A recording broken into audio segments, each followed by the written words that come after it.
스프링 성경 이야기 22번째 마태가 쓴 예수님 이야기. 신약 성경의 첫 번째 책인 마태복음은 예수님의 12 제자 중 한 명인 마태가 예수님에 관해 쓴 이야기예요. 복음이란 복된 소식이라는 뜻인데 예수님에 관한 이야기가 바로 복된 소식이죠. 예수님의 제자들 중에는 어부들이 많았는데 이 마태라는 분은 세금을 걷는 일을 하고 있던 세리였어요. 예수님이 사시던 시대에는 유대 민족이 로마의 지배를 받고 있었어요. 그래서 유대인들은 온갖 좋은 것들을 모두 로마에 바쳐야 했어요. 특히 로마는 자기네가 다스리는 사람들에게 엄청난 양의 세금을 요구했는데 세리 마태는 유대인이면서도 같은 유대인들을 괴롭혀 세금을 걷어 로마에 바치는 일을 했어요. 그 일을 하는 대신 마태는 부자가 될 수 있었지만 같은 유대인들로부터 큰 미움을 받았어요. 그래서 마태는 늘 마음이 괴롭고 힘들었어요. 그러한 마태에게 어느 날 예수님께서 마태의 직장인 쇠관으로 찾아오셔서 마태에게 예수님의 제자가 되라는 놀라운 제안을 해주셨어요. 마태는 아주 기뻐하면서 예수님의 제자가 되었어요. 세리로 일한다는 것은 매우 꼼꼼하고 수학을 잘하는 사람이었다는 증거예요. 우리가 마태복음을 읽어보면 마태가 얼마나 자세하고 꼼꼼하게 예수님에 관한 이야기들을 잘 기록해 놓았는지 알 수 있어요. 세리로 일했던 마태는 유대인들에게 많이 미안했고 예수님을 만나 유대인들을 진심으로 사랑하게 되었어요. 그래서 그들에게 예수님에 관한 소식을 잘 전하기 위해 마태복음을 썼어요. 마태복음 1장에는 아브라함과 다윗의 자손 예수 그리스도의 세계라 라고 시작되는 예수님의 족보가 나와요. 이것은 유대인들에게 예수님이 누구신지 가장 잘 알려줄 수 있는 말이에요.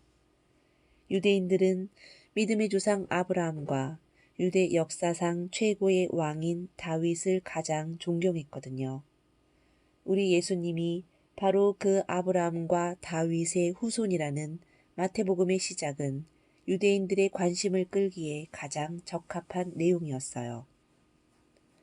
마태복음 1장 6절에 있는 다윗은 우리아의 아내에게서 솔로몬을 낳고 라는 부분을 한번 주목해 보세요. 유대 역사상 가장 훌륭한 왕이었던 다윗도 죄 없는 우리아 장군을 죽이고 그의 아내를 빼앗은 죄인이라고 밝히고 있어요. 로마의 지배를 받고 있는 유대인들이 가장 그리워하면서 돌아가고 싶은 시대는 바로 다윗 왕 시대이지만 그 다윗 왕조차도 예수님을 통해 죄를 용서받아야 할 죄인이라는 점을 지적한 거예요. 예수님은 하나님의 아들로서 이 땅에 있는 모든 사람들을 구원하시기 위하여 오신 구세주이시며 십자가 위에서 우리를 위하여 죽으심으로 우리를 죄 가운데서 구원해 주신 사랑의 주님이시라는 내용이 마태복음 전체에 잘 기록되어 있어요. 마태는 유대인들에게 십자가 위에서 돌아가신 예수님이 진정한 하나님의 아들이시라는 사실을 알려주고 싶었어요. 또한 당시 유대인들이 가지고 있었던 예수님에 대한 오해들을 풀어주고 유대인들이 예수님을 구주로 영접하기를 바라는 마음으로 한자 한자 정성껏 마태복음을 기록했던 거예요. 마태복음 5장, 6장, 7장은 산 위에서 설교하셨던 예수님의 귀한 말씀들을 가장 잘 모아서 기록해 놓은 부분이에요. 또한 마태는 예수님께서 가장 쉽고 적정하게 비유를 들어 하나님의 말씀을 쉽게 설명해 주신 이야기들을 잘 기록하고 있어요. 예수님께서는 농부들에게는 씨 뿌리는 비유로, 주부들에게는 누룩의 비유로, 장사하는 분들에게는 달란트의 비유로 하나님의 나라를 말씀해 주셨어요. 그리고 특히 마태복음 10장 3절을 보면 예수님이 12 제자들의 이름을 열거하면서 자신의 이름 앞에는 부끄러웠던 자기의 옛날 직업인 세리라는 말을 잊지 않고 기록해 놓았어요. 다른 모든 제자들의 이름 앞에는 어부나 다른 직업들을 기록해 놓지 않았는데 유독 자신의 이름 앞에만 셀이라고 쓴 것은 특별한 이유가 있었어요. 여기에는 자기 같은 죄인도 예수님께서 사랑해 주셔서 제자로 삼아 주신 것에 대한 깊은 감사가 들어 있어요. 셀이었던 마태까지도 불쌍히 여겨주시고 사랑해 주신 예수님은 어느 누구라도 용서해 주시고 품에 안아 주시며 예수님의 제자가 되게 해주신다는 사실을 강조한 것이에요.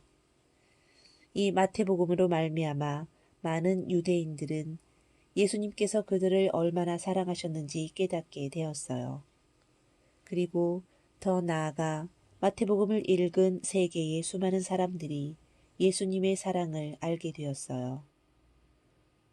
28장이나 되는 긴 내용을 마태는 한자 한자 정성껏 기록하여서 21세기를 사는 우리에게도 예수님의 이야기를 생생하게 들려주고 있어요. 이 다음에 천국에 가서 마태를 만나면 감사하다고 인사를 해야 되겠죠?